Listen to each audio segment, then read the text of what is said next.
Wiccans evoke deities from a variety of polytheistic religious traditions. The two most common deities are the horned god and the mother goddess, who are worshipped in their balance to one another. Neither is held greater than the other, as both aspects are needed for the continuation of life.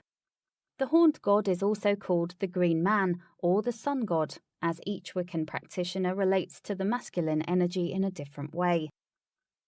The mother goddess is a three-part fertility goddess consisting of the maiden, the mother, and the crone. The god and goddess can manifest themselves in many sacred forms. In Gardnerian circles, gods and goddesses are not specifically named, but rather referred to as the Lord or Lady or Mother Goddess and Horned God. However, many Wiccans forego the generic terms and align their rituals or spellwork with specific deities from various pantheons. In either case, connecting with the feminine and masculine through the representation of a deity is an essential component in Wiccan rituals, as it honours each aspect of the goddess and god's nature through the cycles of the seasons. Historically, gods with horns generally related to the primal nature of man. The horned god represents the masculine portion of nature, the wild beast that is unencumbered by society's regulations. The horned god is portrayed as part man and part animal, with a distinctively large phallus, thus reinforcing his role as a consort of the mother goddess. Residing in the forest just outside of the realm of human civilization, the horned god lived by his instincts in a fully natural state of being. He relied solely on the forest and his own skills to provide food and shelter. Being in tune with the forest meant understanding the duality of the hunt. He is both the hunter or life-taker and the hunted or life-giver, which completes his cycle within the cycles of nature. The Wiccan god is also referred to as the Green Man. The Green Man is a variation on the horned god, as he too lives in the forest and dwells with the animals. He is the quintessential spirit of vegetation. He is the ruler of the green flora and the growing fauna.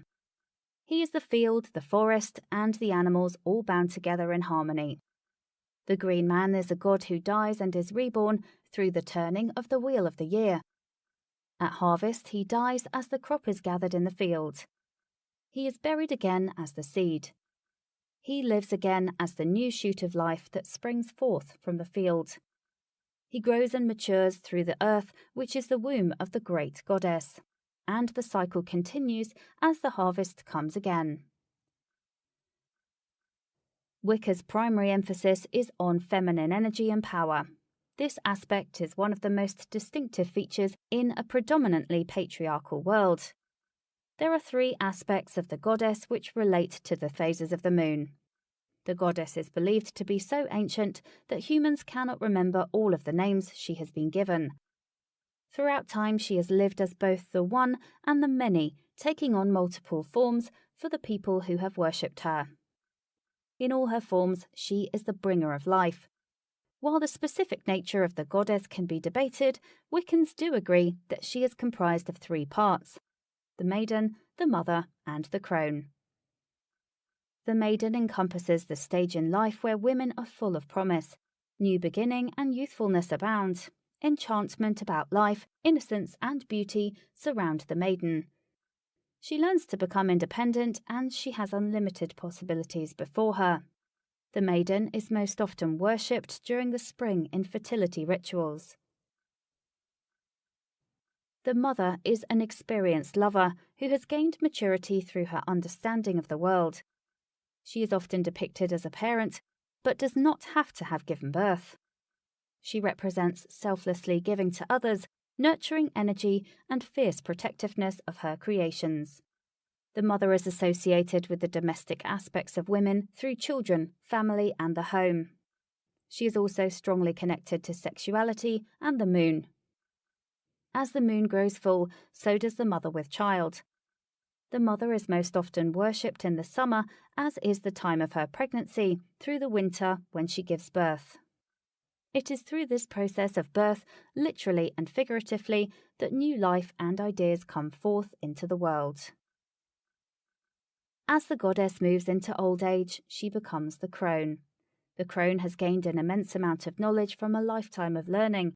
She has transformed and become strong through many trials and tribulations in life. The crone is a respected elder who is able to guide others through transitions in their lives and provide wisdom and understanding to those who come after her. She represents the darker side of womanhood, the fears and destruction of life. But she is not referred as sinister, for the crone is the last phase before the cycle begins again.